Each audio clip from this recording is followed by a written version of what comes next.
আমাদের ব্যস্ত জীবনে অনেক কিছুই বদলে যায়, কিন্তু মায়ের হাতের রান্নার সেই পরিচিত স্বাদ, তার সুগন্ধগুলো আমাদের শিকড়ে ফিরিয়ে নিয়ে যায়।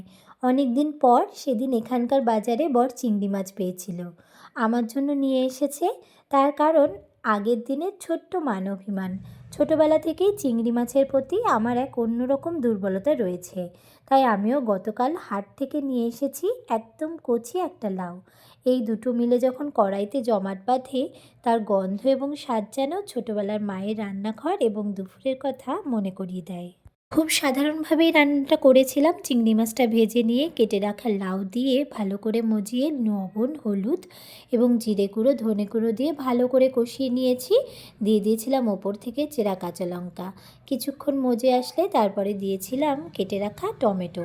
টমেটোটা একটু পরে দিলে লাউটা মজতে সুবিধা হয়। আর উপর থেকে দিয়ে দিয়েছিলাম এই শীতকালে সবথেকে পছন্দের ধনেপাতা। লাউতে ধনেপাতা দিলে খেতে অনেক স্বাদ হয়। মা যখন এভাবে লাউ চিংড়ি রান্না করতো, তখন ভাতের সাথে আমার আর কিছুই লাগতো না। মায়ের পাতে চিংড়ি মাছটাও চলে আসতো আমার থালায়। রান্নাটা খুব সাধারণ হতে পারে, কিন্তু এর পেছনের ভালো লাগাটা অসীম।